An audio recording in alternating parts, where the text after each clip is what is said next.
Salve, salve, doutores e doutoras de todo o Brasil. Muito bem-vindos, meu caro aluno.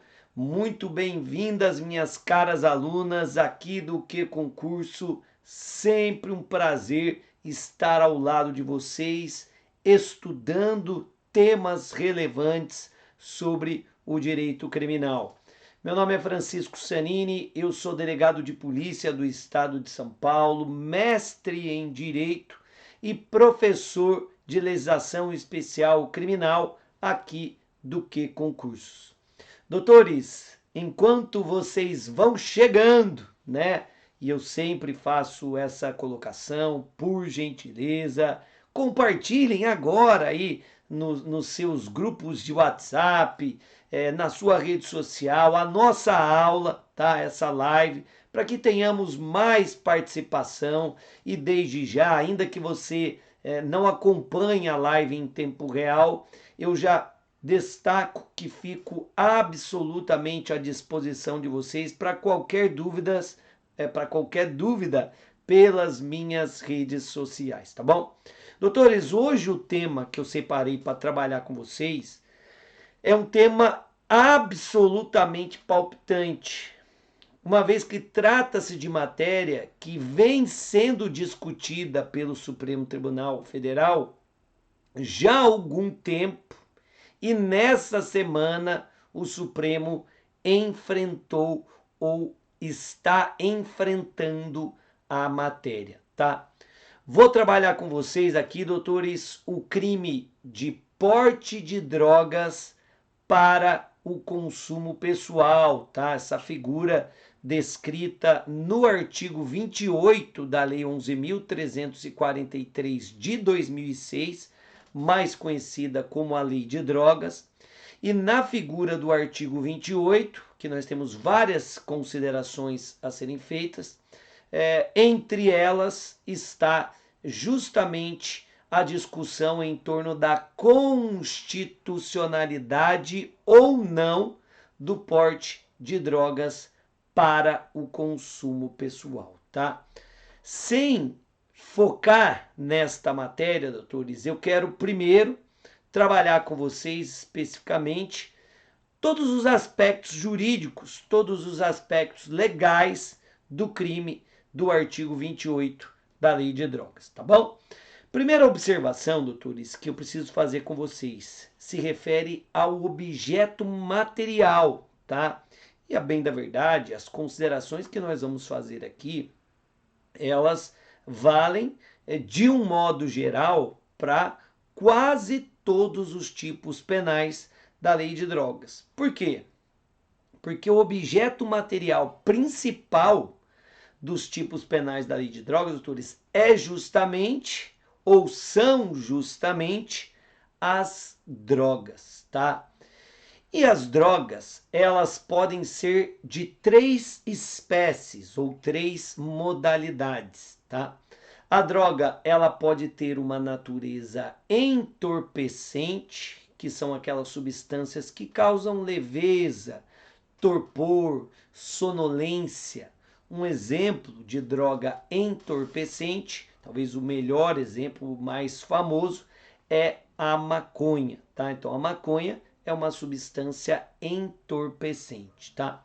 Mas a droga, doutores, ela também pode ser de natureza estimulante. Aí nós temos a outra face de uma mesma moeda, né?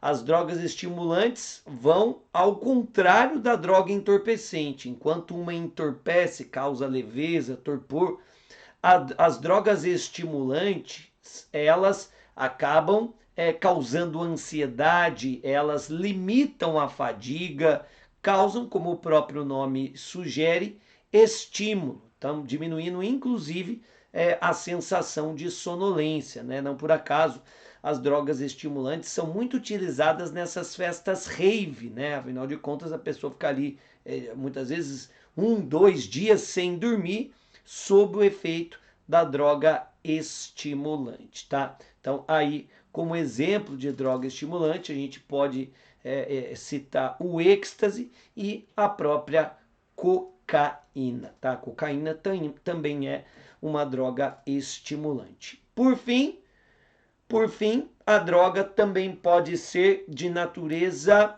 alucinógena. As drogas alucinógenas são aquelas que repercutem diretamente no sistema nervoso central do indivíduo, causando alucinação, tá? Um exemplo de droga alucinógena é o ácido lisérgico ou o LSD, tá? Então, é um exemplo de droga alucinógena.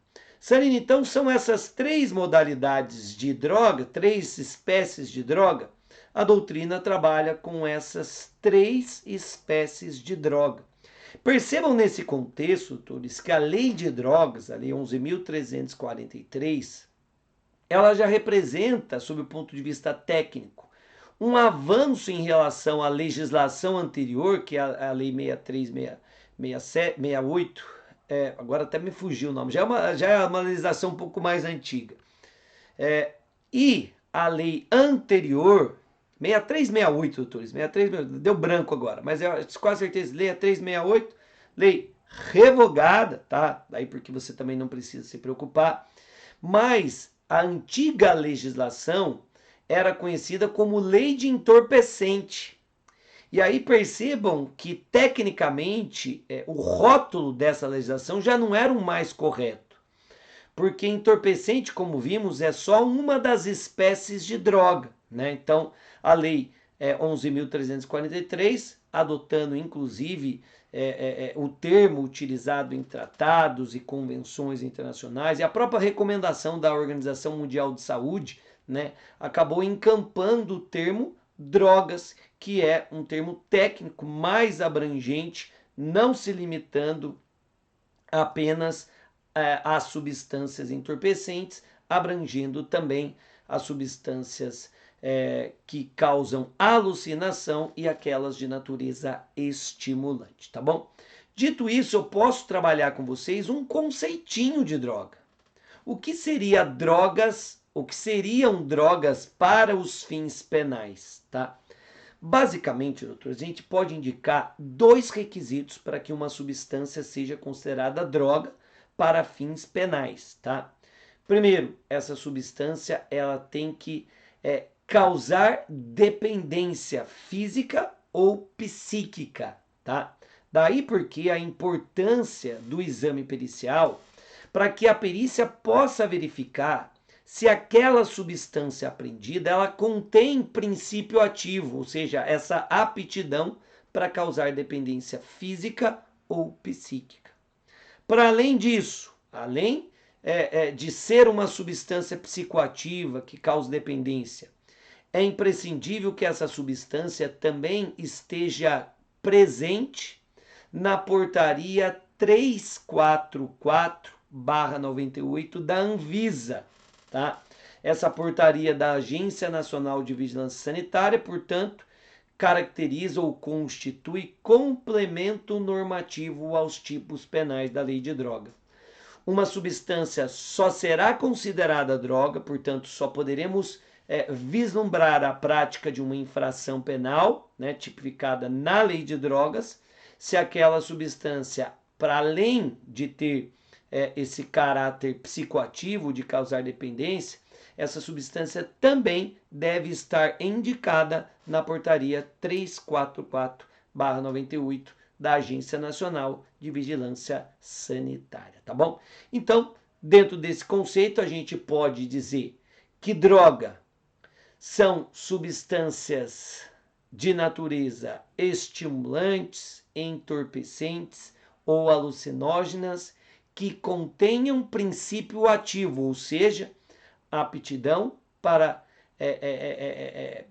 dar ali uma dependência física ou causar uma dependência física ou psíquica, e que além disso, essa substância também deve estar prevista na portaria 344/98 da Anvisa. Vejam aí, doutores, artigo 1º, parágrafo único da Lei de Drogas, diz: para fins desta lei, Lei 11.343, consideram-se como drogas as substâncias ou produtos capazes de causar dependência, assim especificados em lei ou relacionados em listas atualizadas periodicamente pelo Poder Executivo da União. Essas listas, como a gente falou, está ali nos anexos da portaria 344/98 da Anvisa, tá? Então, doutores, dentro dessa perspectiva, percebam, e aí a gente faz até esse OBS, a lei de drogas adota a sistemática de normas penais em branco. Por quê? Volta comigo. Ora, a norma penal em branco é aquela que falta alguma coisa. Ela precisa ser complementada, seja na sua pena, seja na descrição da sua conduta, tá? Então, notem que os tipos penais da lei, eles vão punir a conduta ali de vender, de fornecer, de transportar, de possuir drogas. O que é droga? Para que eu compreenda o sentido de droga, eu vou precisar consultar a portaria da Anvisa. Essa portaria, por sua vez, é um ato infralegal, está abaixo da lei. Mas, Sanini, então, o tipo penal é complementado por uma norma infralegal? Perfeito. Nesses casos, doutores, quando o complemento ao tipo penal incriminador é dado por um ato infralegal, por uma norma de outra fonte legislativa, disse que estamos diante de uma norma penal em branco de natureza heterogênea, tá? É a mesma regra lá do Estatuto do Desarmamento, que a gente já estudou aqui em outro momento, porque os tipos penais lá do Estatuto do Desarmamento são complementados por um decreto, né? E o decreto é um ato infralegal, tranquilo? Outra observação importante. Sanini, eu estou pensando aqui. Se a portaria da Anvisa complementa os tipos penais, porque é esta portaria que vai dizer o que é droga para os fins penais, se a Anvisa retira determinada substância do rol daquelas consideradas proscritas, né, aquelas que são consideradas drogas para fins penais, então a retirada dessa substância do rol da portaria 344/98 faz com que a conduta se torne atípica. É isso mesmo? Doutores, perfeito, tá? Então, para quem gosta de anotar, façam esse OBS. A retirada de substância da portaria 344/98 da Anvisa vai dar ensejo ao que a doutrina chama de abolitio criminis em relação a esta substância. A conduta deixa de ser considerada criminosa em relação a esta substância que possa eventualmente ser retirada da portaria da Anvisa, tá? Foi, aliás, o que aconteceu por um curto período com o cloreto de etila, vulgarmente conhecido como lança-perfume. A Anvisa tirou o cloreto de etila da portaria da portaria 344/98 e ao retirar esta substância do rol das drogas proscritas, né, das substâncias proscritas, o que houve? Uma abolitio criminis em relação a ela. E o próprio Supremo se posicionou neste período em que o cloreto de etila não constava na portaria da Anvisa, a conduta foi considerada atípica, tá? Sanini, então, se a Anvisa retira o THC, o tetrahidrocannabinol, que é o princípio ativo da maconha, se a Anvisa retira essa substância da portaria 344/98, vai haver abolitio criminis em relação à maconha? Perfeito, doutores. Exatamente isso.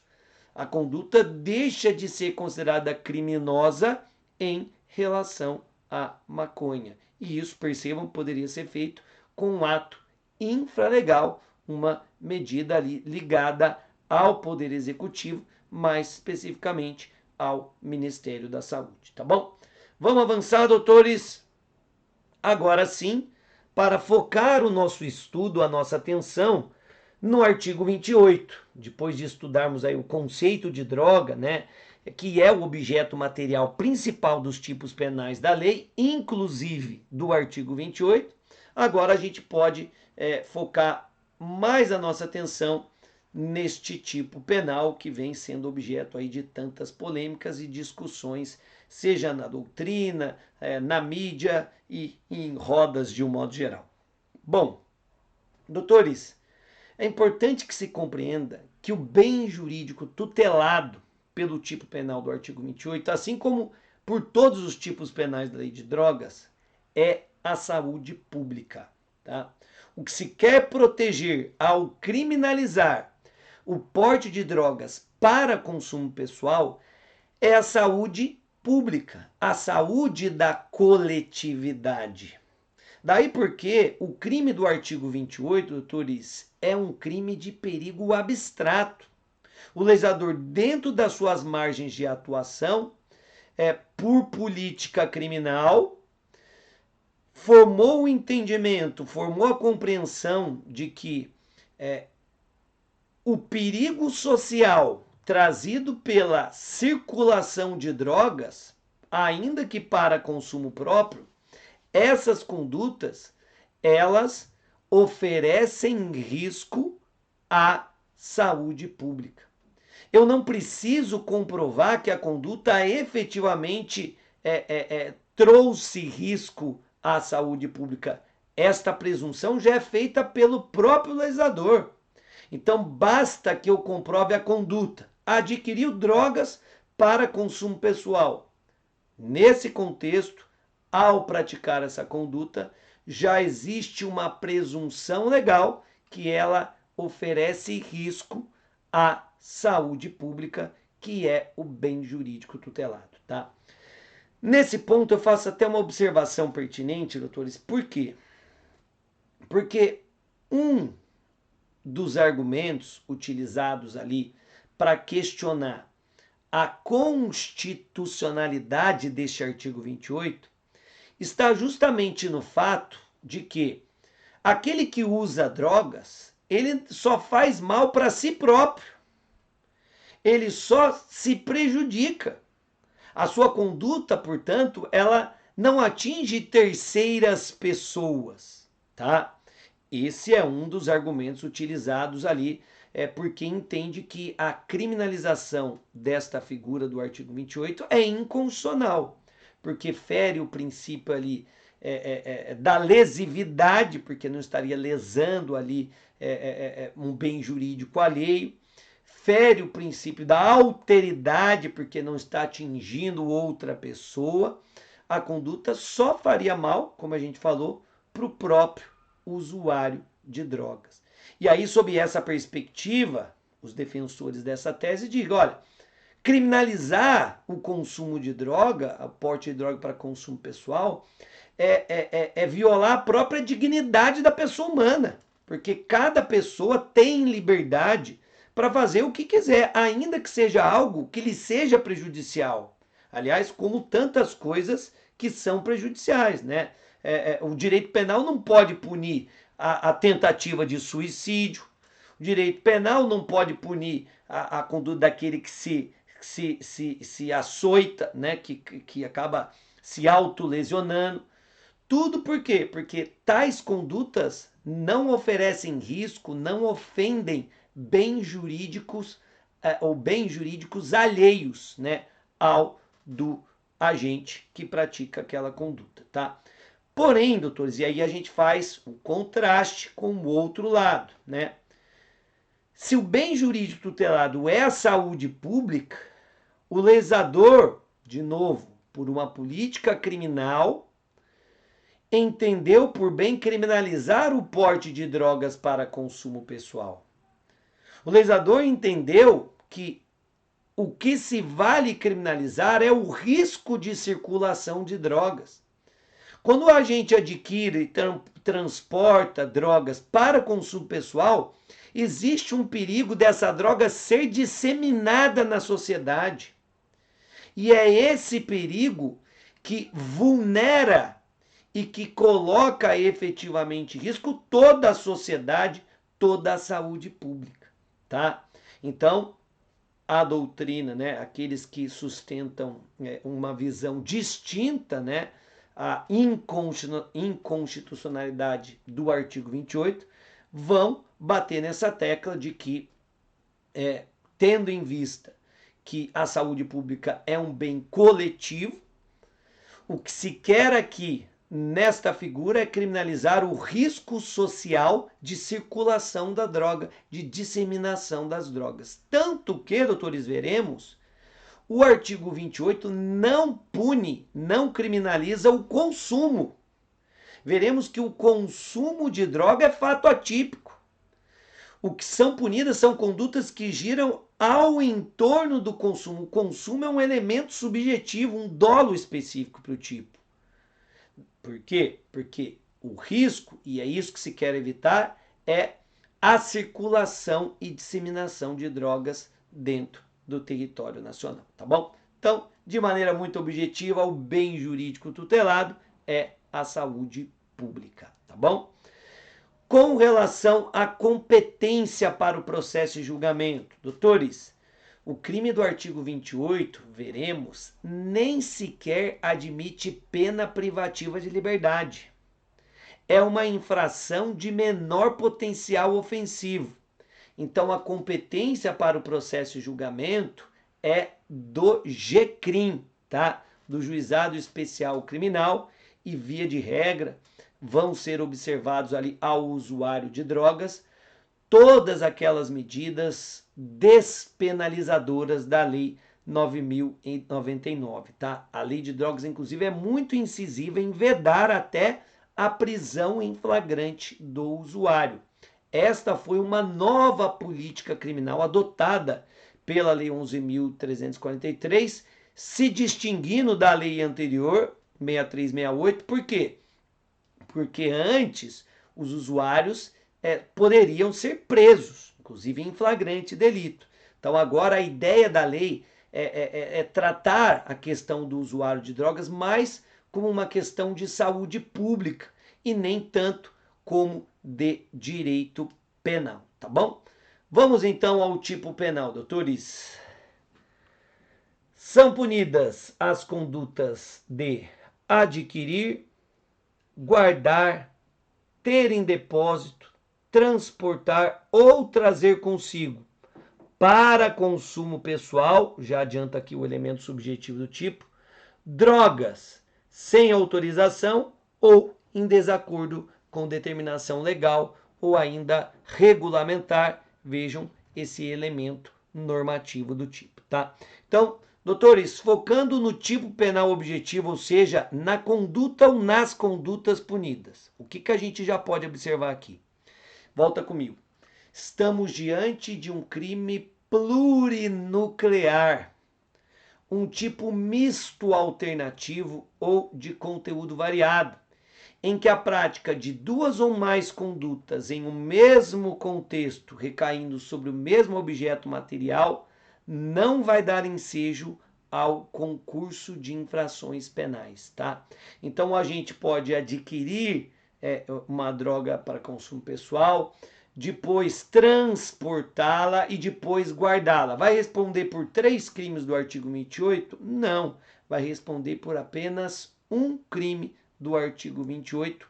Aplica-se aqui o princípio da alternatividade, tá? Então aplica-se aqui o princípio da alternatividade, tranquilo? Outra observação importante, doutores. Notem que nos núcleos do tipo guardar, ter em depósito, transportar ou trazer consigo, o crime é de natureza permanente. Então, de novo, nas figuras de guardar, ter em depósito, transportar ou trazer consigo, o crime do artigo 28 é de natureza permanente. Isso significa que a conduta segue se consumando, né? O crime segue se consumando enquanto não cessada a permanência, o que permite inclusive a prisão em flagrante a qualquer tempo, com uma ressalva. O artigo 28 não admite a segregação da liberdade do agente. Então, só é possível aqui a primeira fase da prisão em flagrante, que é a prisão captura, ou seja, a captura e condução coercitiva até a delegacia de polícia para que sejam tomadas as providências de polícia judiciária na delegacia, tá? Mas em hipótese alguma, o usuário poderá ser preso em flagrante, tá? Cuidado com essa observação. Voltando ao tipo penal, outra observação que a gente fez. Doutores, como a gente já tinha destacado, as condutas punidas são adquirir, guardar, ter em depósito, transportar ou trazer consigo. Insisto, não se pune, não foi criminalizado o consumo. O porte de drogas, ou melhor, o simples consumo de drogas é fato atípico.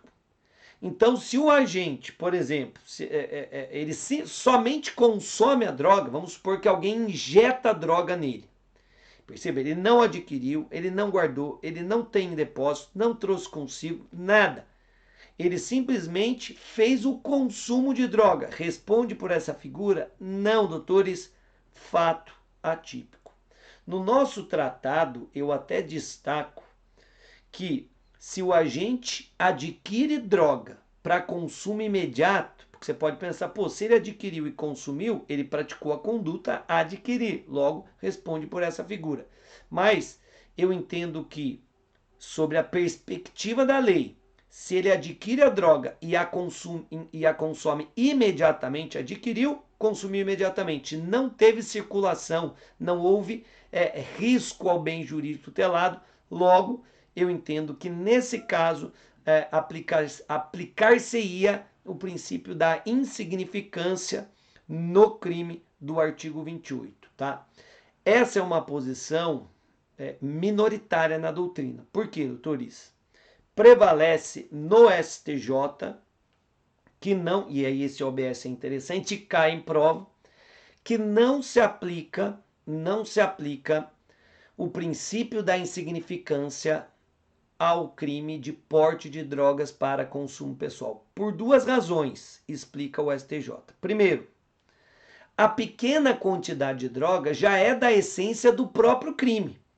Então, a pequena quantidade de droga não pode ser utilizada para afastar a tipicidade do crime com a aplicação do princípio da insignificância. Por quê? Porque já é da essência do crime uma pequena quantidade de drogas. Se a quantidade é maior, o agente pode responder eventualmente pelo tráfico de drogas. Segundo, outro argumento do STJ, o crime do artigo 28 é de perigo abstrato. Logo, basta que eu comprove a conduta, adquirir, guardar, transportar, o risco ao bem jurídico saúde pública já é presumido pela própria lei, tá? E se já existe um risco presumidamente legal, não podemos entender ou conceber esta conduta como insignificante. Beleza? Próximo ponto, elemento subjetivo, né?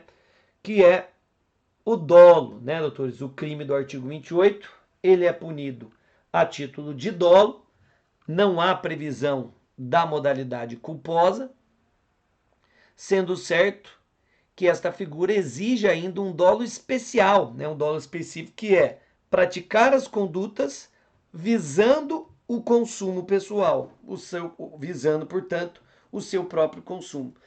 Esse detalhe é importante, doutores, por quê? Porque todas essas condutas, adquirir, guardar, ter em depósito, transportar, todas elas também constam lá no artigo 33, que trata do tráfico de drogas. A diferença é que as condutas lá no 33 não são voltadas para o consumo pessoal.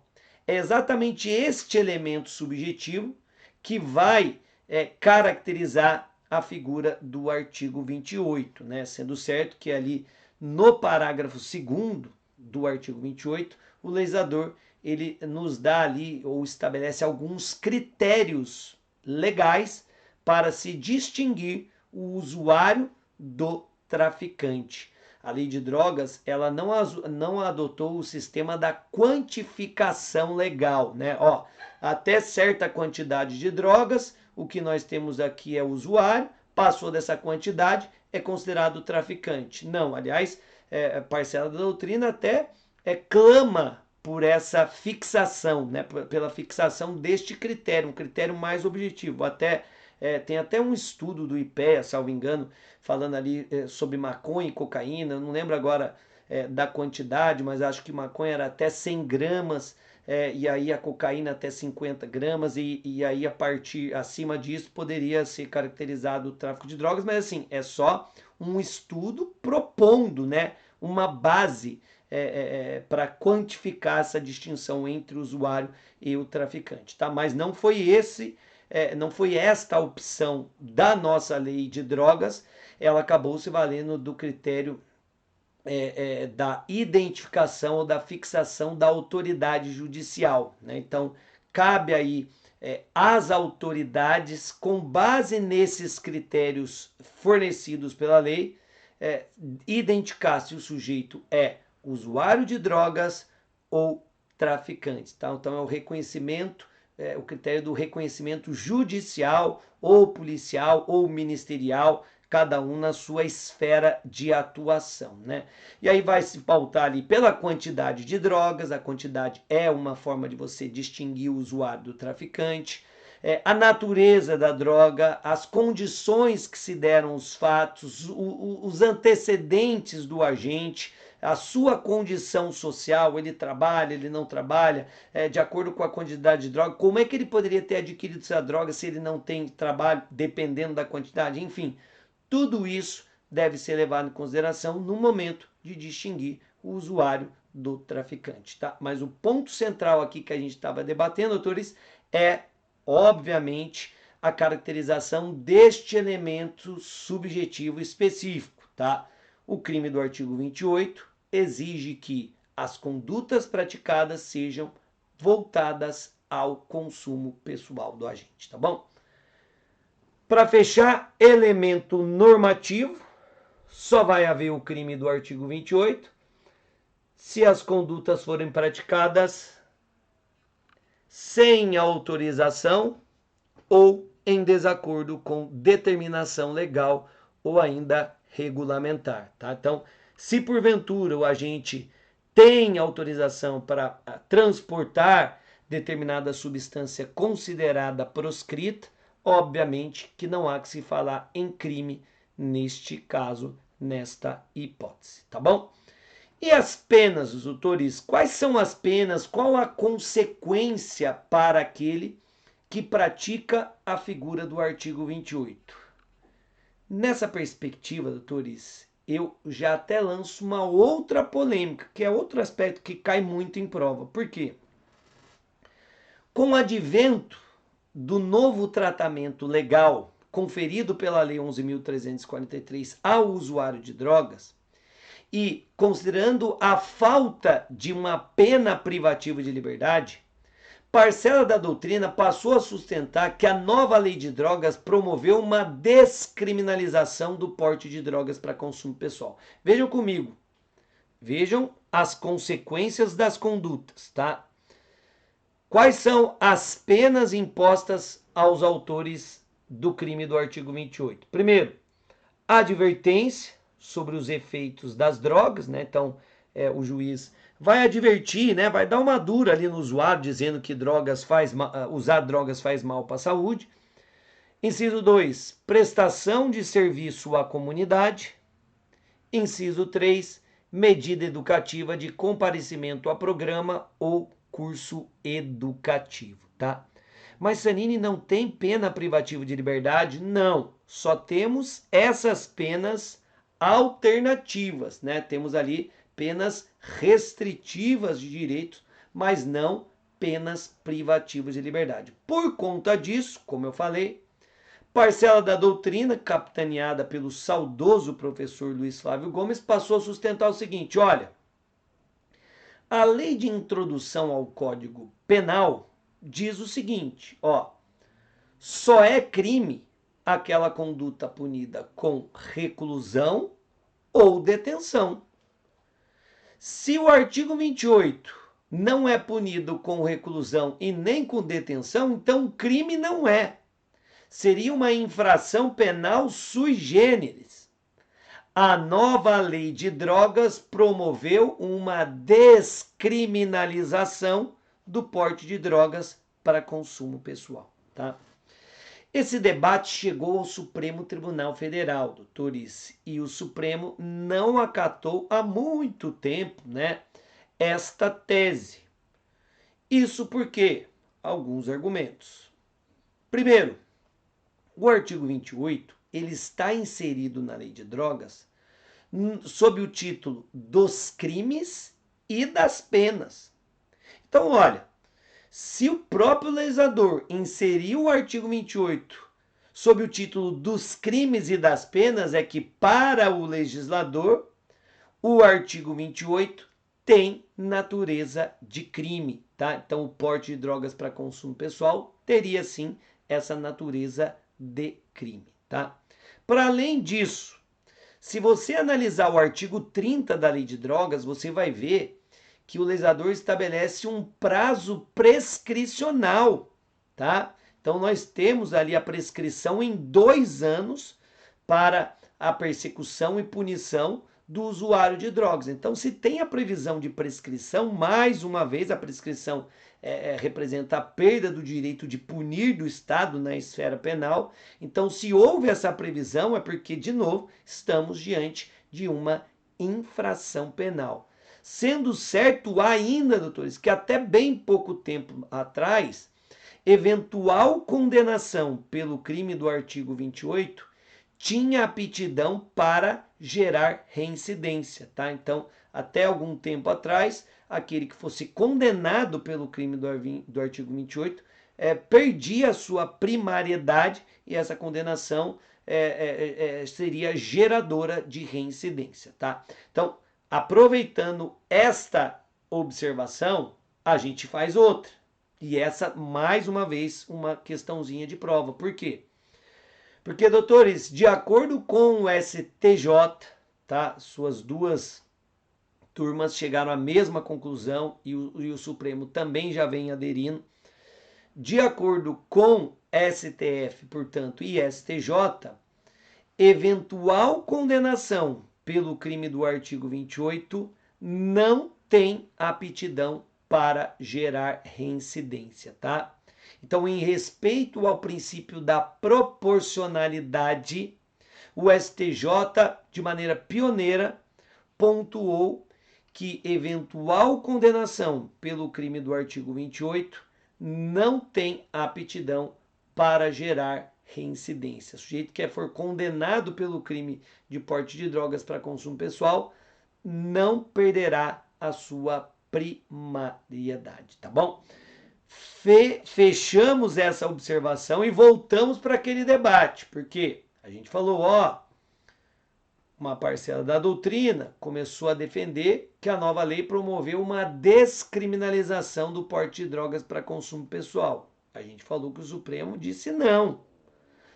Poxa, o artigo 28 está sob o título dos crimes e das penas. A lei, no seu artigo 30, estabelece um prazo prescricional.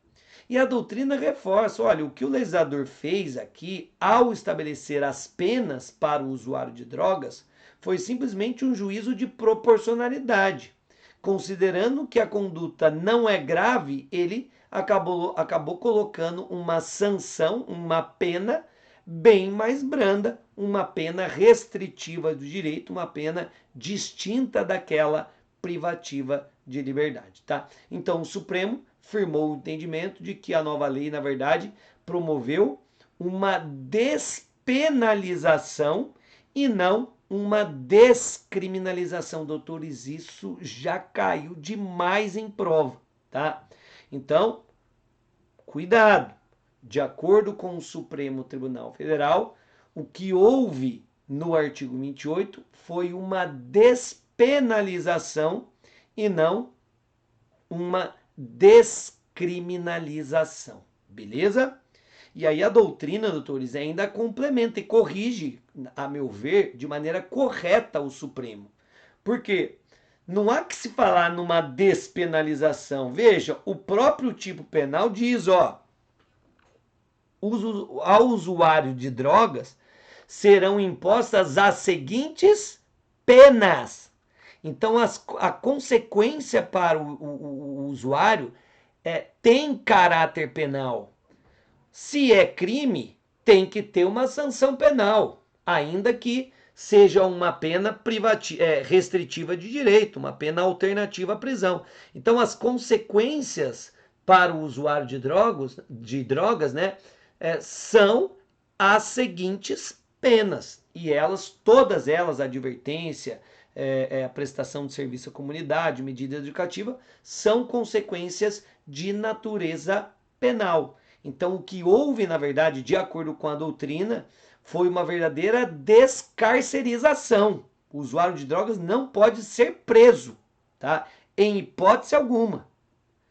A lei veda a possibilidade da sua restrição ou da restrição da sua liberdade, tá? Então, houve, portanto, uma descarcerização, mas não uma despenalização. Contudo, quem é a doutrina para enfrentar o Supremo, né? A doutrina tenta influenciar o Supremo. Então, o que você vai ter que levar para a sua prova é o entendimento do Supremo no sentido de que a nova lei promoveu uma despenalização do porte de drogas para o consumo pessoal, tá bom? Outras observações importantes, doutores. De acordo com o próprio artigo 28, as penas de prestação de serviço à comunidade e de medida educativa, de comparecimento a programa ou curso educativo, essas duas penas, elas podem perdurar pelo prazo de até 5 meses, tá? Então, o artigo 28 estabelece que o juiz, no momento de fixar a pena, doutores, é muito raro que o usuário seja de fato punido, tá? Porque, via de regra, vão ser observados ali os institutos despenalizadores da Lei 9.099, né? Vai caber ali a transação penal, o sursi processual, tá muito difícil que chegue nesse ponto de condenação. Mas, ainda que chegue, o juiz, no momento de fixar a pena de prestação de serviço de medida educativa, ele não pode, pelo menos em regra, fixar um prazo de duração maior do que 5 meses, tá? Então, essas penas podem ser impostas por até 5 meses. 5 meses, portanto, é o prazo máximo. Contudo, na hipótese de reincidência, tá? Na hipótese de reincidência, essas penas podem chegar até 10 meses, tá? Então, em se tratando de usuário primário, né, a pena pode ser imposta por até 5 meses. Em tratando de usuário reincidente, essas penas podem ser impostas pelo prazo máximo de até 10 meses, tá bom? Sanini, e a pena de advertência? Doutores, a pena de advertência, ela se exaure em si mesma, tá? Então, no momento em que o juiz dá a advertência, a pena está cumprida, ela já se exauriu. Não tem cabimento, o sujeito tem que ir lá, vai ter que ir no fórum toda semana durante 5 meses para tomar uma dura do juiz. Não, tá? Então, essas previsões, elas valem somente para a prestação de serviço à comunidade e para a pena de medida educativa. Até 5 meses, primário, e até 10 meses se reincidente, tá bom? Sanini, para fechar, eu tenho uma dúvida.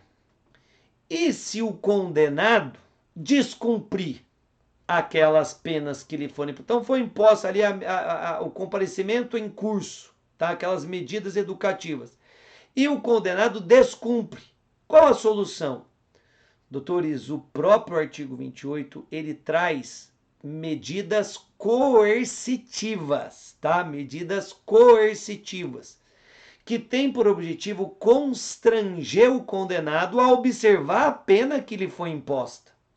Então, nos termos da lei, No caso de recalcitrância do condenado no cumprimento da pena, se ele não estiver observando, o juiz pode, etapa por etapa, primeiro, aplicar a medida coercitiva de admoestação verbal, tá? Que não se confunde com a pena de advertência, tá, doutores? A advertência é pena, tá? Tem natureza penal.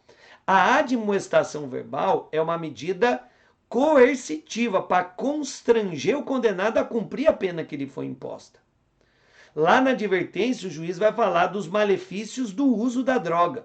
Já na admoestação verbal, o juiz vai advertir o condenado sobre as consequências do descumprimento da pena que lhe foi imposta. Tá? Então, de acordo com a lei, primeiro, diante dessa recalcitrância, o juiz pode aplicar a medida coercitiva de admoestação verbal e, num segundo momento, se ele tornar a descumprir, o juiz pode aplicar a medida coercitiva de multa, tá? Multa a ser cobrada eventualmente na esfera extrapenal. Não há que se cogitar aqui em qualquer conversão para pena privativa de liberdade, tá bom?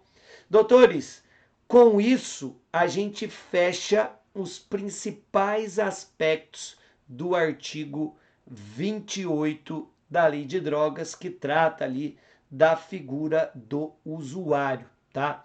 E aí a gente agora fica acompanhando, né, a decisão do Supremo Tribunal Federal sobre a matéria, para que nós possamos ver como é que a coisa vai se definir, se o artigo 28 será ainda, ou seguirá sendo criminalizado, ainda seguirá caracterizando um crime, ou se o artigo 28 ele passa a ser considerado inconstitucional, tá? O que a gente precisa compreender de tudo isso, tá? Independentemente da decisão do Supremo, doutores, muito cuidado, independentemente da decisão do Supremo, se porventura o Supremo reconhecer a inconstitucionalidade da criminalização do porte de droga para consumo pessoal, isso não significa que a droga vai ser legalizada. Cuidado! O que se está discutindo é tão somente se criminalizar o porte de droga para consumo pessoal é constitucional ou inconstitucional. Então, se o Supremo entender que é inconstitucional, o artigo 28 já não mais poderá ser aplicado. Então, o usuário de drogas não mais poderá sofrer com os estigmas penais. Não mais será investigado, processado e eventualmente punido, ainda que com uma pena restritiva de direito. Nada mais disso será possível, porque o Supremo terá concluído que a criminalização desta conduta é inconstitucional. Aí seria o reconhecimento aí pelas vias judiciais de que o usuário deve necessariamente ser tratado como uma questão, o uso de drogas deve ser tratado como uma questão de saúde pública e não como uma questão de polícia, como uma questão do direito penal, tá? Agora, a droga poderá ainda ser apreendida. O usuário pode até ser conduzido para a delegacia para que seja registrada a ocorrência, né? Para que a droga seja formalmente apreendida na delegacia, mas o boletim de ocorrência vai ser de natureza não criminal, tá? Porque o crime terá sido declarado inconstitucional, tá bom? Doutores, com isso eu fecho o nosso estudo de hoje, exaurindo o tema do artigo 28. Espero sinceramente que vocês tenham gostado. Se eu agora sempre tentando acompanhar aqui, fico perdido, não consigo acompanhar, mas se vocês tiverem dúvidas, podem sempre me procurar pelo meu Instagram, @fsanini. Será sempre um prazer atendê-los por lá. Por hoje é só, doutores. Um grande abraço. Fiquem com Deus. Tchau, tchau.